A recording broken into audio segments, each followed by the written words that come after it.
அமைதி அருளும் இறைவா உம்மை போற்றுகின்றோம். நெஞ்சில் சுமக்கும் இறைவா நீதியில் நிறைவே இறைவா சுமை தாங்கியே இறைவா புகழ்ந்து போற்றி ஆராதிக்கின்றோம்.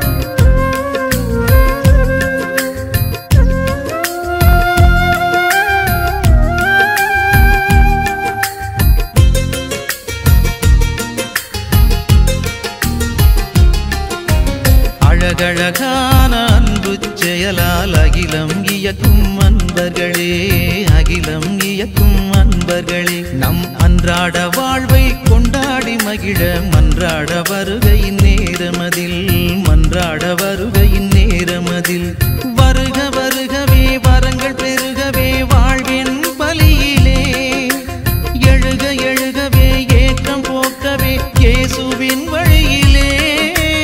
அழகழகான அன்பு செயலால் அகிலம் இயக்கும் அன்பர்களே, அகிலம் இயக்கும் அன்பர்களே.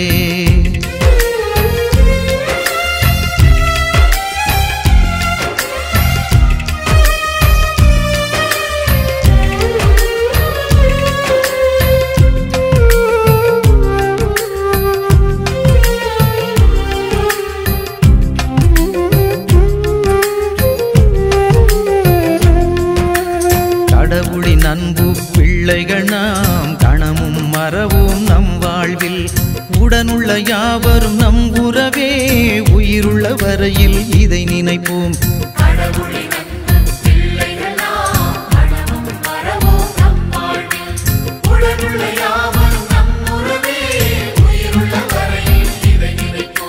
வாழ்வெனும் தேடலில் நல்லன செய்கையில் வாழ்விக்கும் இறைவனும் நம்முடன் இணைகிறார், நம்முடன் இணைகிறார், நம்முடன் இணைகிறார்.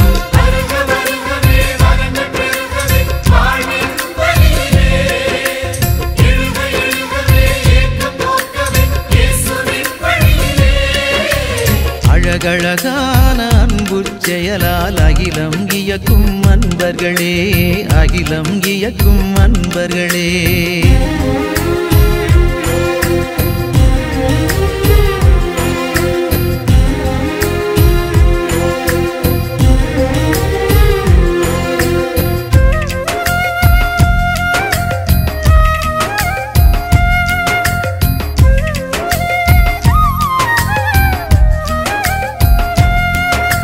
சாதியும் சமயமும் நமக்கில்லை, சமத்துவம் ஒன்றே நம் கொள்கை, நீதியும் நேயமும் நெஞ்சினிலே நிதமும் சுமந்தே சுடராவோம்.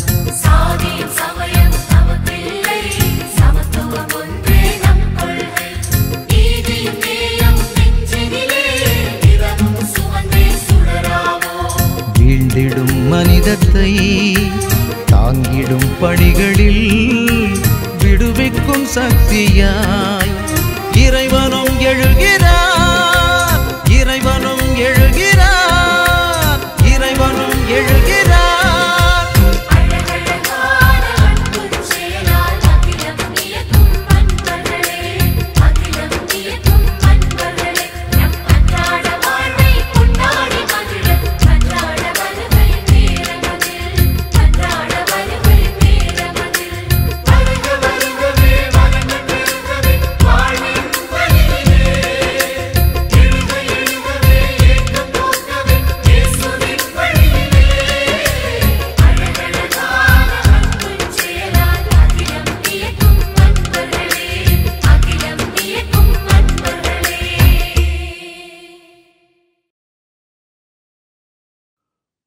மத்தேயு எழுதிய நற்செய்தி அலகு 7 இறை சொற்றொடர்கள் 21 முதல் 29 முடிய.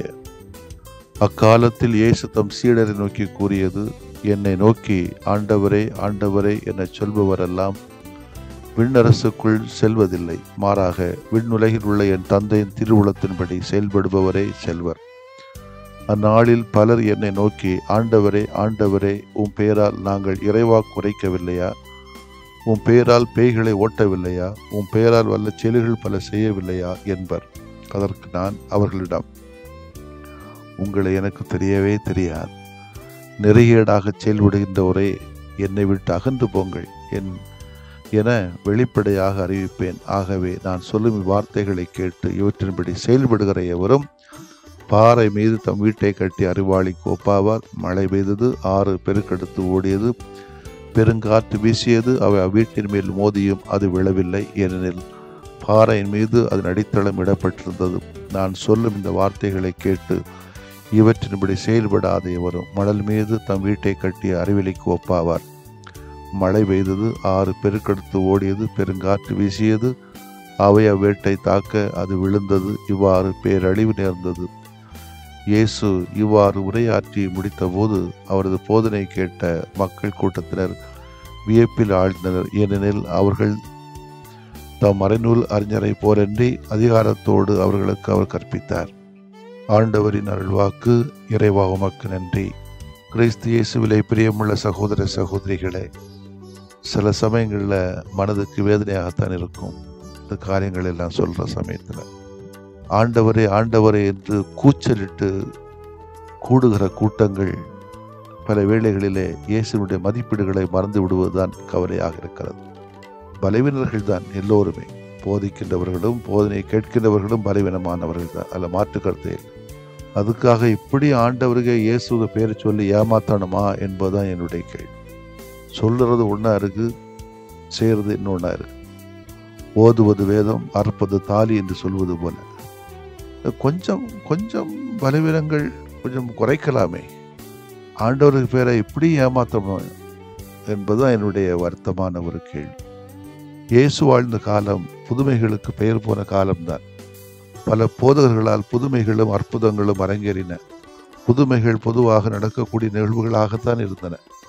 பல நோய்கள் உளவியல் நோய்களாக இருந்தன. கடவுளின் பெயரை சொல்லி வேண்டுகிற போது கடவுள் மீது உள்ள நம்பிக்கை பல பேருக்கு சுகத்தை கொடுத்தது உண்மைதான். இந்த பின்னணியில் தான் நாம் இந்த நற்செய்தி வாசகத்தை புரிந்து கொள்ள வேண்டும் முடியும்.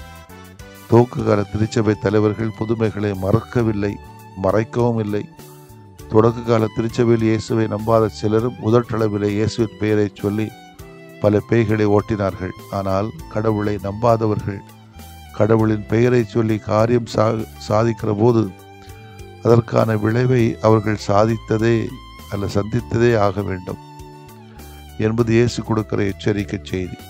அற்புதங்கள் செய்வதனாலோ கடவுளின் பெயரால் காரியங்கள் சாதிப்பதனாலோ ஆண்டவருடைய பெயரால கோயிலில் நின்று சவிப்பதாலோ ஒருவர் கடவுளுக்கு உகந்தவராகிவிட முடியாது. கடவுளுக்கு ஒருவர் உகந்தவராக வேண்டும் என்றால் கிறிஸ்தவத்தை முழுமையாக வாழ முயற்சி எடுக்க வேண்டும், சோதனைகள் வந்தாலும் கூட. அதைத்தான் இயேசு நமக்கு கற்றுக் கொடுக்கிறார். வெறும் வார்த்தைகள் செயல்பாடுகளுக்கு இணையானதாக மாறிவிட முடியாது. செயல்பாடுகள் தான் ஒருவருடைய தரத்தை நிர்ணயிப்பதாக நேற்றைய நாளிலே நாம் யோசித்தோம். ஆக கிறிஸ்தவம் என்பது செயல்பாடுகளுக்கு முன்னுரிமையும் முதன்மையான இடத்தையும் கொடுப்பதாக அமைய வேண்டும். செயல்பாடுகள் நிறைந்த கிறிஸ்தவர்களாக நாம் எப்பொழுது உருமாறப் போகிறோம்? இயேசு வாழ்ந்த காலத்தில் பேயொட்டும் வழக்கம் மக்கள் மத்தியிலே இருந்து வந்து தெரியும். பல வேற்று தெய்வங்களின் பெயரை சொல்லி கூட அவர்கள் பேயோட்டினார்கள். இயேசுவுக்கு பின்னர் அவர்கள் இயேசுவின் பெயரால் கூட பேயோட்டி வந்தார்கள். திருத்துதர் பணி 19:13 பார்க்கிறோம். சுற்றி திரிந்து பேயோட்டும் யூதர் சிலர் பொல்லாத ஆவி பிடித்திருந்தவர்கள் மீது ஆண்டவராக இயேசுவின் பெயரை பயன்படுத்த முயன்றார்கள். பவுல் அறிவிக்கின்ற இயேசுவின் பெயரால் நான் உங்களுக்கு ஆணையிடுகிறேன் என்று அவர்கள் கூறி வந்தார்கள். ஆக ஒரு சில யூதர்கள் இயேசுவை நம்பவில்லை என்றாலும் தங்களின் சுய நல வாழ்வுக்காக, பேருக்காக, பெருமைக்காக அவரது பெயரை பயன்படுத்தி பெயோட்டினார்களாம். இந்த பின்னணியில் தான் நற்செய்தியை நாம புரிந்து கொள்ள வேண்டியிருக்கிறது. என்னை நோக்கி ஆண்டவரே ஆண்டவரே என சொல்வோரெல்லாம் விண்ணரசுக்குள் செல்வதில்லை, மாறாக விண்ணுலகிலுள்ள என் தந்தையின் திருவுளத்தின்படி செயல்படுகின்றவரே செல்வர் என்கிற இயேசுவின் வார்த்தைகள் உதட்டளவில் கடவுளின் பெயரை சொல்லி ஏமாற்றுகின்றவர்களுக்கு கொடுக்கப்படுகிற ஒரு பெரிய சவுக்கடி. அதனை இயேசு நெறிகேடான வாழ்வு என்று சொல்கிறார். உண்மை, கரெக்ட், வெரி ட்ரூ. உண்மையான வாழ்வு என்பது கடவுளை உதட்டளவில் அல்ல, உள்ளத்தளவில் போற்றுவது. வேறு உதட்டளவில் சுய லாபத்திற்காக கடவுளை போற்றுவது தண்டனைக்குரிய குற்றமாகும். பாவத்தை விட மேலான ஒரு குற்றம் இது. உண்மையாக கடவுளை போற்றி புகழ வேண்டும். இன்றைக்கு நமது வழிபாடுகளை பார்த்தோன்னா கொஞ்சம் கஷ்டமாக தான் இருக்கிறது. வெறும் வெறும் வெறும் உதட்டளவில் மனப்பாடம் பண்ணிட்டு சத்தம் போட்டுட்டு அடுக்கடுக்கான வார்த்தைகளை சொல்லிட்டு போன உடனே பெரிய வழிபாடு ஜெபம்னு நினைக்கிறாங்க. அதெல்லாம் சுய லாபத்திற்காகவும் பணத்திற்காகவும் பெண் மோகத்திற்காகவும் செய்யக்கூடிய காரியங்களிலே ஒன்றாகத்தான் நான் பார்க்கிறேன். நமது வழிபாடு உள்ளத்தின் ஆழத்திலிருந்து செயல்பட வேண்டும். புதுசு புதுசாக வழிபாடுகள்லாம் தொடங்குறாங்க. இப்போ எல்லாம் புதுசு புதுசாக திருப்பலி எல்லாம் பெயரில் திருப்பலி எல்லாம் தொடங்குறாங்க. புதுசு புதுசாக கருத்துக்கள் எல்லாம் வாங்கிடுறாங்க. 100 ரூபா கருத்து 500 ரூபா மாறுது, 500 ரூபா கருத்து 1000 மாறுகிறது. யாருக்கு இது? ஊர் சுற்றி வழிபாடு, ஊர் சுற்றி ரக்கவனை பந்தி சுற்றி சுற்றி போகிறாங்க.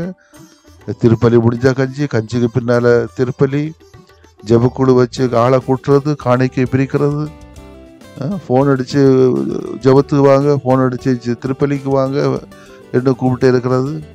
இந்த வழிபாடுகள் விசுவாசத்தின் அடிப்படையிலேயே உள்ளத்திலிருந்து வர வேண்டிய காரியங்களா? அது எந்த அளவுக்கு நமக்கு மோசமாக்குறோம் என்பதை குறிக்கும் போது தான் நமக்கு இயேசுவை போல வேதனைப்பட வேண்டியிருக்கு. நமது வழிபாடு உள்ளத்தின் ஆழத்திலிருந்து வெளிப்பட வேண்டும். கடவுளை தேடுவது நமது இதயத்திலிருந்து புறப்பட வேண்டும். அதுபோல நம்முடைய கடவுளை மையப்படுத்திய அறச்செயல்களும் அதுதான். ஒரு ஃபோர்ஸில் வரக்கூடியதல்ல.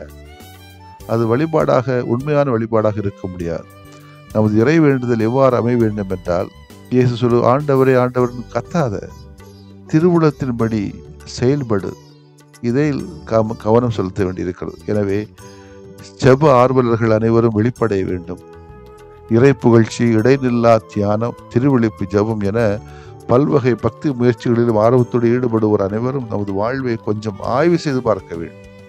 ஜெபத்தில் செலவிடுகின்ற நேரம், ஜெப முறை, ஜெப ஆற்றல் இவற்றை விட நாம் எவ்வாறு வாழ்கிறோம் என்பதே முதன்மையானது. எனவே நமது போலித்தனமான வேண்டல்களை குறைத்துவிட்டு, போலித்தனமான வழிபாடுகளை குறைத்துவிட்டு, அர்த்தமில்லாத வழிபாடுகளை குறைத்துவிட்டு, வீண் ஆடம்பரங்களை குறைத்துவிட்டு, அதிக நீண்ட நாட்களை திருவிழாக்களை எல்லாம் குறைத்துவிட்டு, கொஞ்சம் அர்த்தமுள்ள வகையிலே அறச்செயல்களால் வழிபாடுகள் நிறைந்திருக்கட்டும். கடவுளுடைய திருவுளம் என்னவோ அதை நிறைவேற்றக்கூடிய அளவுக்கு நம்முடைய வழிபாடுகள் இருக்கட்டுமே என்றுதான் இயேசு விரும்புகிறார். செய்ய முயற்சி எடுப்போம். ஆமென். மன்றாடுவோமாக. ஆண்டவராகிய இயேசுவை போற்றுகிறோம். நீர் எங்களுக்கு கற்றுத்தந்தவாறே நாங்கள் ஜெபத்தை விட வாழ்வுக்கு அதிக முதன்மைத்துவம் கொடுத்து இறை தந்தையின் பிள்ளைகளாக வாழ எங்களுக்கு அருளை பெற்று தாரும் ஆண்டவரே. ஆமென்.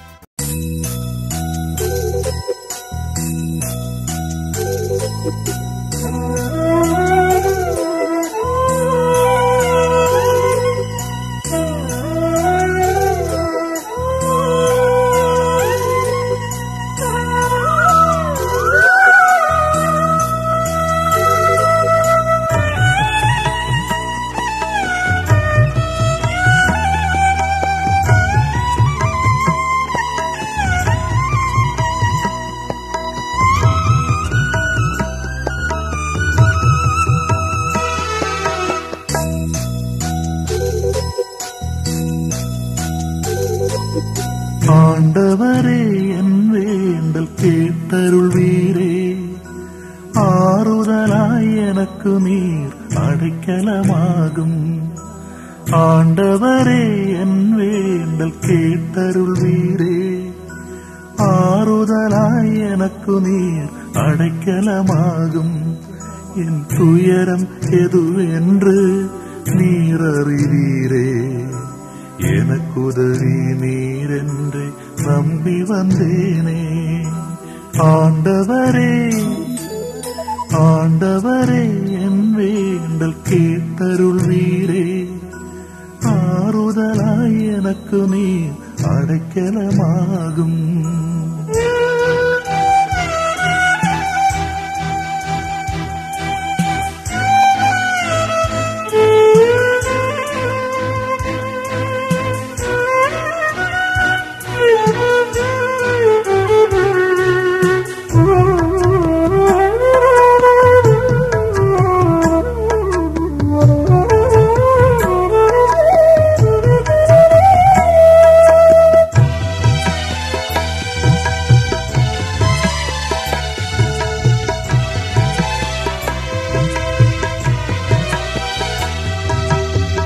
துயரம் பல என எழுத்த துவண்டு போனே, துடுப்பிழந்த படகாக தனிமையானே.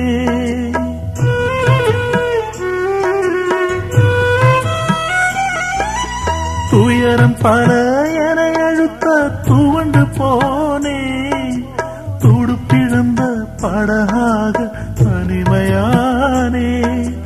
வறுமையும் வெறுமையும் என்னை சூழ்ந்திட, வறுமையும் வெறுமையும் என்னை சூழ்ந்திட, வற்றாத உன் அன்பு என்னை காத்திடும்.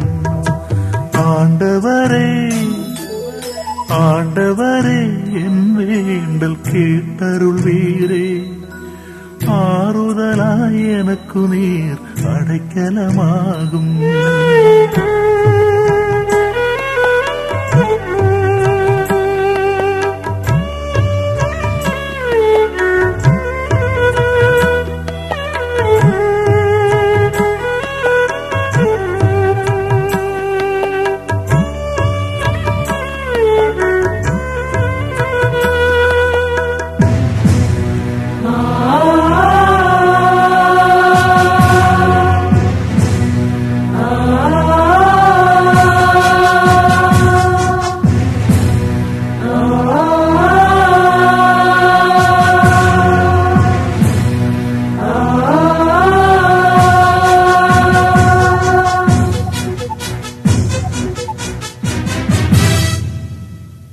அநியாய செயல் கண்டு உள்ளம் அழுதேன், அதை மாற்றும் வரம் கேட்டு உன்னை தொழுதேன்.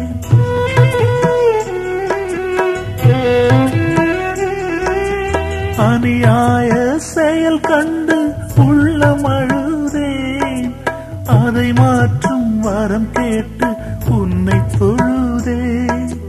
நீதியும் நேர்மையும் எனில் வாழ்ந்திட, நீதியும் நேர்மையும் எனில் வாழ்ந்திட, நிலையான உன் கரம் என்னை தாங்கிடும். ஆண்டவரே என் ஆண்டவரே, ஆண்டவரே என் வேண்டல் கேட்டருள்வீரே, ஆறுதலாய் எனக்கு நீர் அடைக்கலமாகும். என் துயரம் எதுவென்று நீர் அறிவீரே, எனக்குதவி நீரென்று நம்பி வந்தேனே. ஆண்டவரே என் வேண்டல் கேட்டருள்வீரே, ஆறுதலாய் எனக்கு நீர் அடைக்கலமாகும்.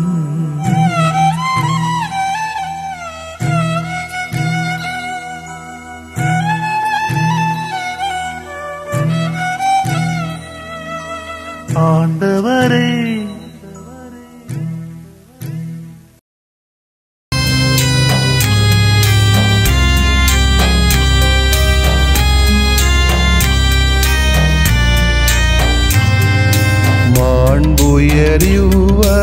மாண்புயரிவருள்ளடையாளத்தை தாழ்ந்து பணிந்து ஆராதிப்போம்.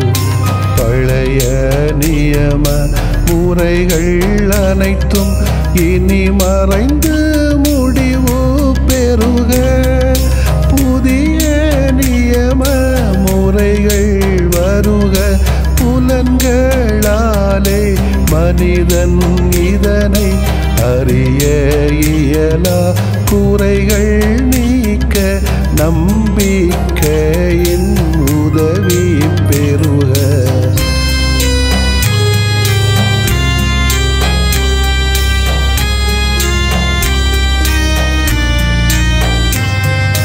தந்தை அவர்க்கும் மகன் அவர்க்கும் புகழ்ச்சியோடு வெற்றியாக்கும். மீட்பின் பெருமை மாட்சிமையோடு வலிமை வாழ்த்து யாவுமாக. இருவரிடமாய் வருகின்றவராம் தூய ஆவியானவர்க்கும் அளவில்லாத சமப்பூ மாட்சி என்றுமே உண்டாகுக. ஆமென். வானின்று அவர்களுக்கு அப்பமளித்தீரே, இனிமையெல்லாம் தன்னகத்தில் கொண்ட அப்பம் இதுவே. மன்றாடுவோமாக. இறைவா, இந்த வியப்புக்குரிய அருளடையாளத்திலே உம்முடைய பாடுகளின் நினைவு எங்களுக்கு விட்டு சென்றீ. உம் திருவுடல் திருரத்தமாகியவற்றின் தூய மறைவருளை வணங்கும் நாங்கள் உமது மீட்பின் பயனை இடைவிடாமல் துய்த்து உணர்ந்து மகிழ அருள்வீராக. தந்தையாகிய இறைவனோடும் தூய ஆவியாரின் ஒன்றிப்பில் இறைவனா என்றென்றும் வாழ்ந்து ஆட்சி செய்த உம்மை மன்றாடுகிறோ.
நீங்கள் நம்பியபடியே உங்களுக்கு நிகழட்டும்.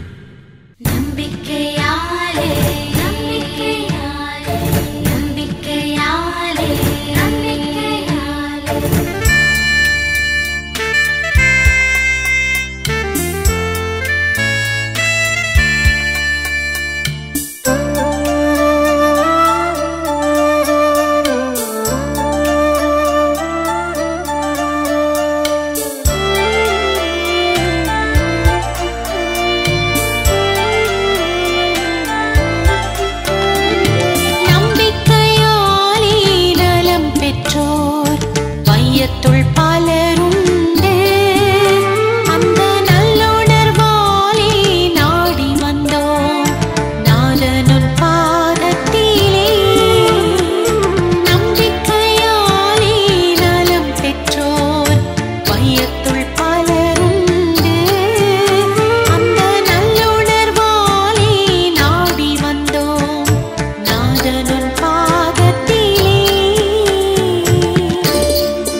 வையத்துள் பலருண்டு அந்த நல்லுணர்வாலே நாடி வந்தோம் நாதனுன் பாதத்திலே நம்பிக்கையாலே நலம் பெற்றோர் வையத்துள் பலருண்டு அந்த நல்லுணர்வாலே நாடி வந்தோம் நாதனுன் பாதத்திலே.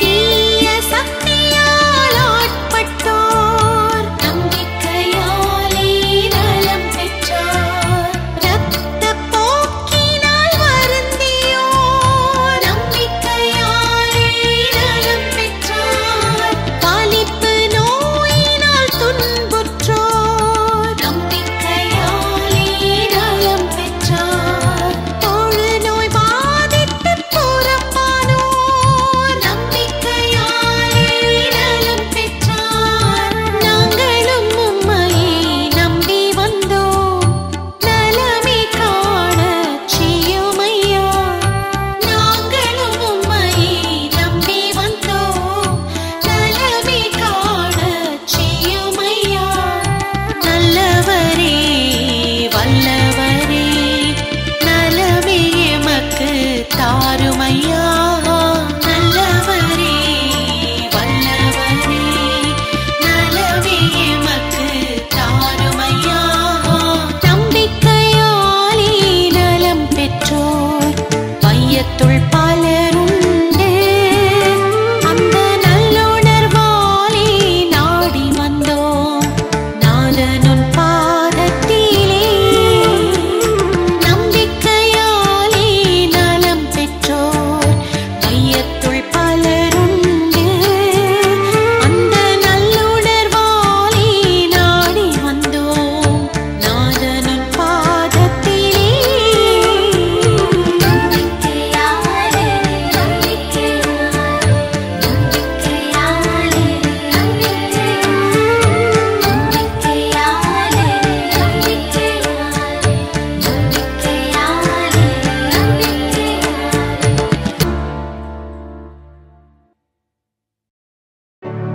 நிலையான புகழுக்குரிய